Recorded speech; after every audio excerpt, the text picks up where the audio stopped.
Hire trust. Back when I was a lot younger, I used to think about hire leaner, meaner, stronger, faster. By that I mean smarter guy, great resume, great skill set. And oftentimes that was not the right decision, because the older I got, the more I realized hire trust. I'm here for 3 weeks. No fear about what's happening on the West Coast of the United States, because I trust them all. I wish I had copyrighted this expression, because Marshall Goldsmith 3 years ago wrote a best-selling book titled exactly that. He said this 30 years ago when I was pulled into a turnaround. Those who get you there don't get you out of there. That's pretty self-explanatory. If somebody's really screwed up, there's no, I mean, if it's an honest mistake, that's fine. But if there's people who just are fundamentally unable to realize what they've done is wrong or what they've done is a mistake, they're not going to get you out of there. You've got to replace them. Easy to say, hard to do. Another one of those. We love to go fast. People who build companies love growth. We're growth junkies. And oftentimes, as entrepreneurs, as the leaders of the group, we can outrun the supply lines. You're out there on your own, you turn around and look, hey, my troops are way back there, and all I'm by myself. And the whole organization slows down. So sometimes you can go faster by slowing down. You let everybody catch up, and you all move out together. But the opposite also works. During doldrums, when nothing's happening, go precipitate a crisis. And then manage to it. Don't just precipitate it and walk away. This is something entrepreneurs never are. Be part accountant, part lawyer. You got to know your numbers and you got to know the law. At least at a surface level. But be all entrepreneur at the same time. These are, again, paradoxical requirements. Pay attention to the details. Get 100% better. Don't worry about writing it. I'll email it to you if you want. No worries. Pay attention, don't write. Get better at 100% by improving 1% in 100 areas. That's pay attention to the details. Be decisive. This is easy. A lot of people just get frozen over decisions, and it's, as I said, this is one of the crazy things I said, it's like being pecked to death by blunt ducks. It takes a long time.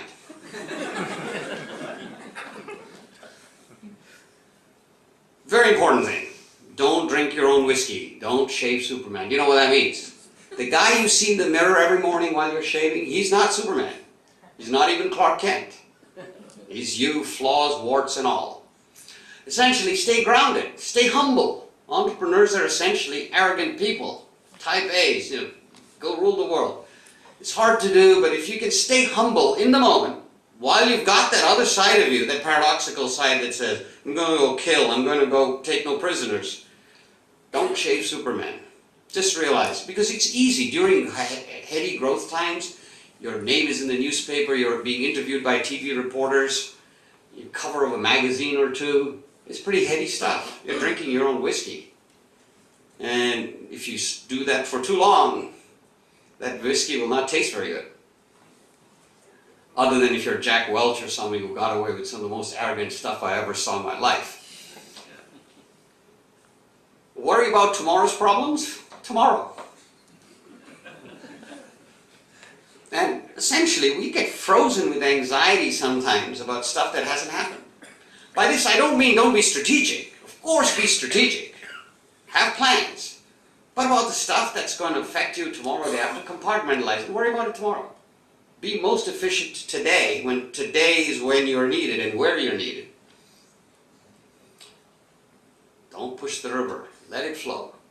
Two kinds of entrepreneurs starting out come to me, and they've come to others also. They've said, I have this great idea, but I can't raise the money. Or I really would like to have a business of my own, but I have no idea. And to both of them, it's don't push the river. Let it flow. That idea will come to you. Keep doing what you're doing. Keep looking, but it'll come to you. The river's flowing. If you try to go against it, you probably get hurt. So don't push the river, let it flow. And the final one, which I wish people at Enron, WorldCom, Satyam, all of them had followed, is if it feels wrong, it is. You live by that maxim, you'll do fine in life. You may not be a billionaire like Rajaratnam, but where's Rajaratnam today? Languishing in an orange jumpsuit. So if it feels wrong, it is. So, ladies and gentlemen, thank you so much for listening.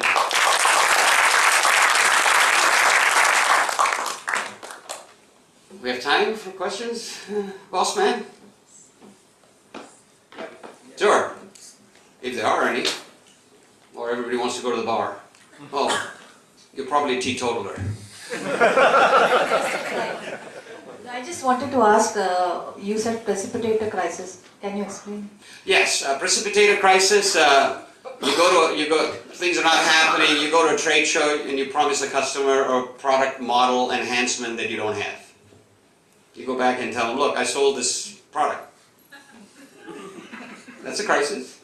It's got to be delivered by X day. And oftentimes it'll just galvanize the organization. But you got to make sure you stay involved and pat them on the popo when they need to and push them when you need to.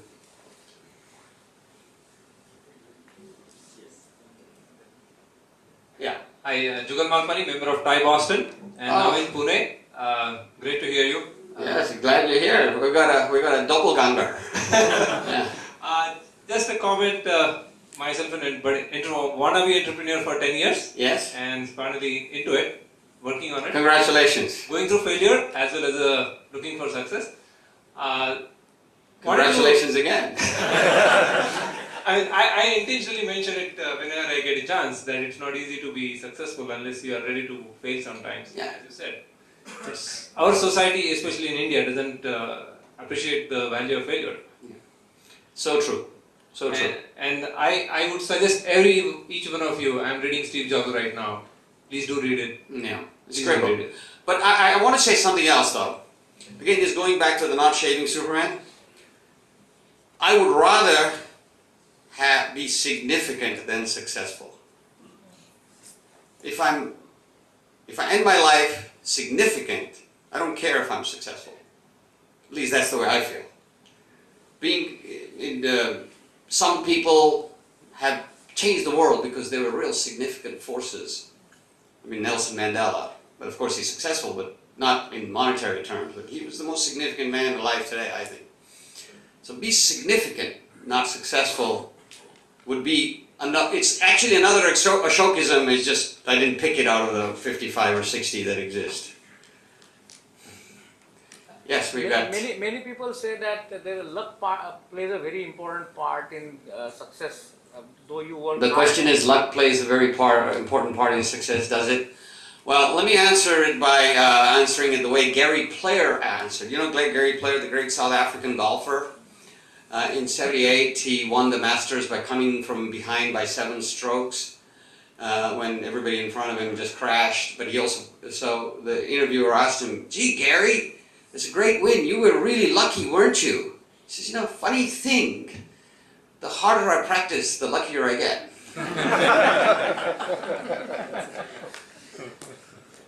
So there's a little bit of both, but I think in the end, hard work and sticking to it and not being afraid of failure and picking yourself up is more important than luck. Though people do get lucky, absolutely. Some people win the lottery, that's luck. Yeah, got a young man over there. So I've been a member of the TiE Silicon Valley, California.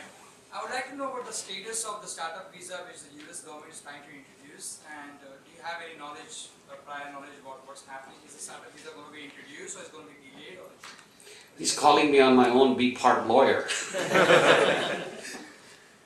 The startup visa is part of the E1B or E1B program, and it's not yet fully fleshed out. Everything in the US, as you know, is frozen for the next 22 days. Nothing's happening.